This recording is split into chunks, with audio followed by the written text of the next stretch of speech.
Welcome to ParadoxWalk podcast, specializing in paranormal activity, UFOs, cryptids, anything completely out of the ordinary.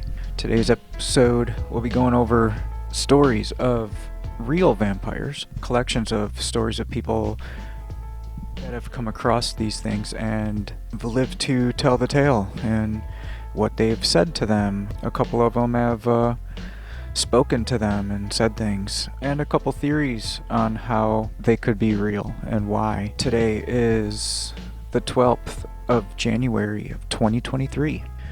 So the first thing I'm going to go over here, it's a overview of a story from a book. This is a 2009 book called Real Vampires, Night Stalkers, and Creatures from the Dark Side. This was covered by the Beyond Creepy channel, one of my favorite channels of all time on YouTube. I mean, I don't want to plagiarize Mr. Black's work, but I'm just going to hit over on some of these points, these main points, and then I'm going to go over some stories, some extra stories that I've come across as well that kind of are similar and go hand in hand. So this starts off with Tampa, Florida, having a nightclub that kind of catered to the goth crowd, the type of people that wear, black eyeliner and stuff like that. The man's name is, I don't know if it's his real name, but he goes by Asrin, and his girlfriend was Annie, and they both went to this club with one of their other friends or a couple other friends. So it starts off, they go into this club. The club is called The Castle. This is from Asrin's point of view. He says that they're getting their drinks, and he says an eerie feeling came over him. He began to sense that something was wrong. He found himself scanning around the bar for anything that might be causing him to feel this way. This is when he spotted a man of medium build amongst the crowd, and he began to follow him around the dance floor and in the social areas. And there was something about this individual that deeply disturbed Asrin. A feeling of overwhelming dread is how he kind of described it. Within a few minutes, he stopped and looked around. He knew someone was stalking him. So he turns around, this is his words, he deadlocked me and gave me an imposing grin. So with that, the individual nodded at Asrin, and then he turned and seemingly vanished right in front of his eyes.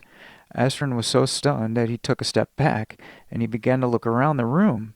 And that's when he spotted him again, standing on the side of a huge screen that displayed videos that was being projected from across the room.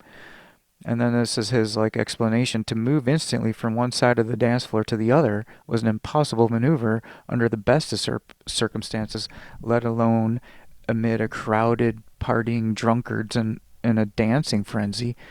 So Asrin continued to follow him. The individual peered back at him, offering a notable look of annoyance.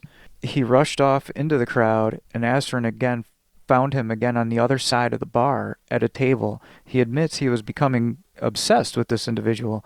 The sinister feelings he felt from him and the impossible way he seemed to move about the packed bar left him wanting to confront him, if only to understand what was going on.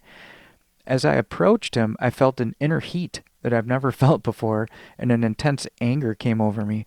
I stopped, and we made eye contact again. Annie was on to him as well. She was terrified, but I was curious. Asrin again lost him, and then he got the feeling that the individual was no longer inside the club. He immediately made for the door, headed down the stairs, into the lobby, and out onto the street. Asrin spotted him on a walkway, which was lined with a row of trees. As he approached him, he could see the individual's black clothes wavering, and then he disappeared once again, moving into the trees. As he continued down the trail, Asrin suddenly heard a voice that seemed to come from deep within. It had a sinister tone, and he couldn't help but feel a little spooked. It said to him, and this is his quote, "Isn't it wonderful how the hunter becomes the hunted out here in the streets?" And this is his other quote. He says, "I broke out in a sweat, and it was the first time that I'd actually thought about what I was doing. But my curiosity got the best of me once again.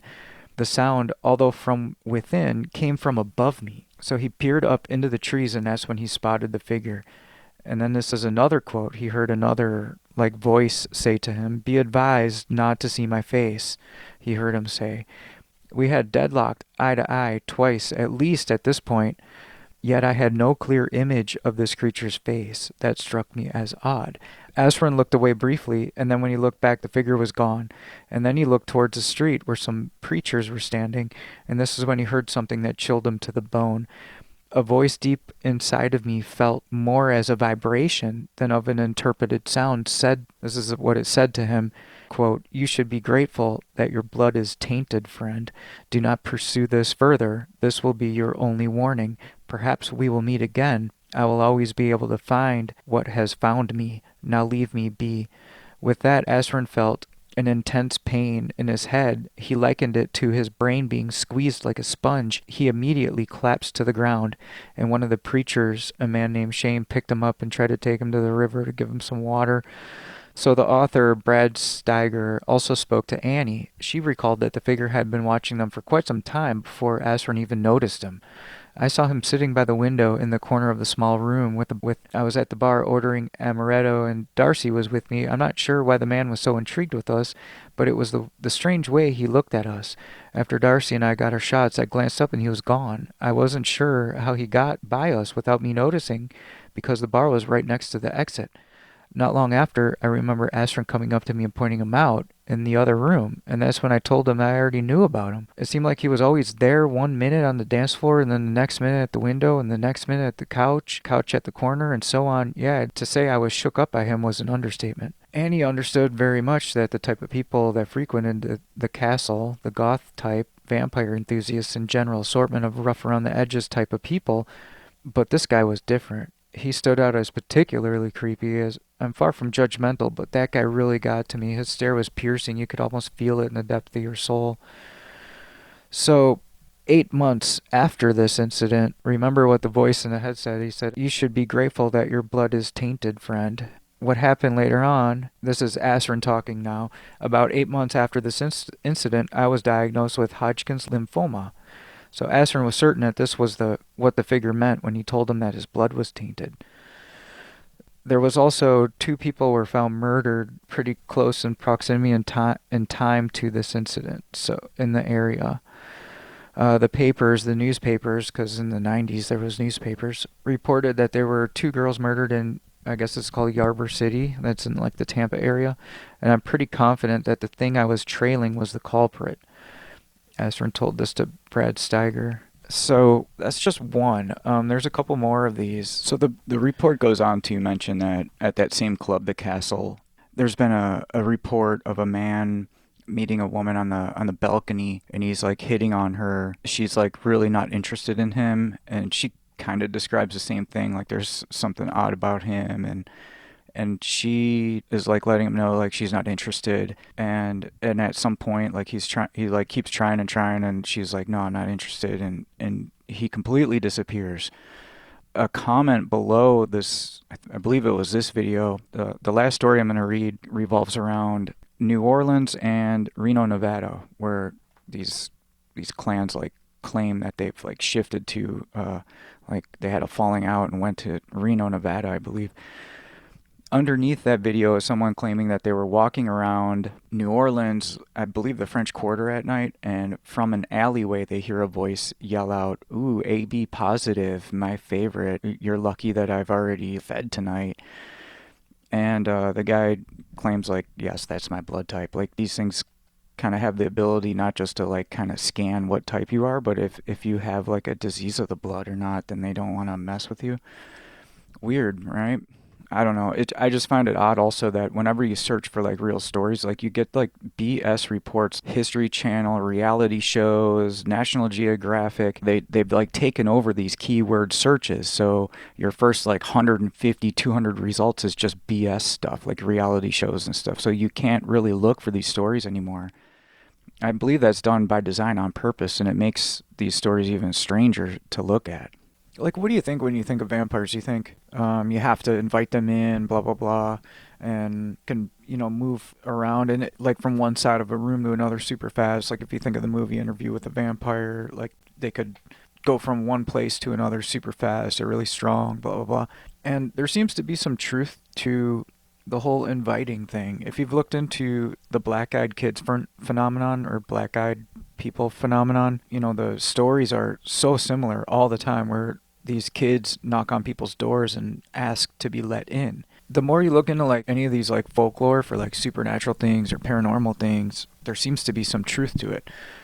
There's a couple of these stories. I'm not going to read through all of them, but the channel called Paranormal Roundtable, I've mentioned them a couple times on this. Their episode number 141 is called Night of the Vampire. I'm not going to read the whole thing, but this girl and her dad, or her stepdad, I think her stepdad was taking really good care of her and her half brother. After her mother died, they were being like harassed by some entity or something that was pretending to be the mom that passed away, and the dad was saying that he would have these like weird dreams, and he awoke in one night and he just thought it was like a really bad dream, and then he said something was standing next to him that was kind of like the shape of his wife that died, and it kept jumping on him trying to bite his neck, and he had to fight this thing off and stuff like that, and I think it disappeared. Later on, the daughter says that she saw it in her room, and she goes, "Mom," because it was taking the shape of the mom, and it turned around and like screamed and like flew through her, and she said she felt kind of like sick when it flew through her. And then come to find out, her little brother, who was about 7 or 8 at the time when all this stuff was going on, that there was a knock at the door one day, and this is what he said. He said there was a woman dressed up like a postal worker, like a mailman, and of course it wasn't a real postal worker, and the little boy said it looked exactly like his mother, the one that passed away. The hair was pulled all the way back under a cap or a hat, postal worker's hat, and she had sunglasses on, and she said, "Can I come in? I need a drink of water." And the little boy thought, "Mom," at first, and then after she walked in, he did a double take, and he was like, yeah, come on in." And then she goes into the kitchen, and she just walks out the back door, and while she took a few steps in, he said something like, "Mom," and she was like, "No, I'm not your mother."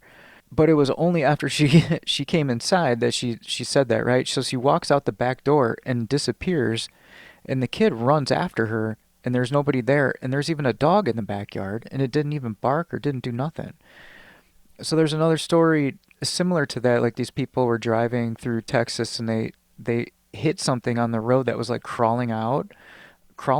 It was like crawling out from the side of the road, and they hit it with one of these old style like Broncos, and it seemed to, I think he said it jumped on top of it and began to like wiggle the vehicle back and forth.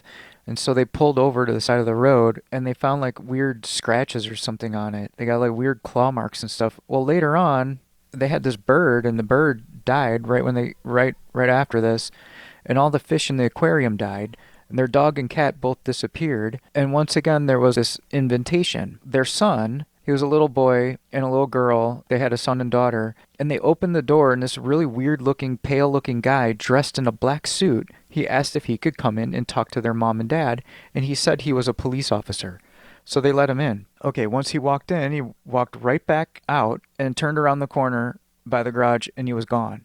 And so over the next several days, they started hearing like shrieking noises, and like something like was wrong, like really wrong.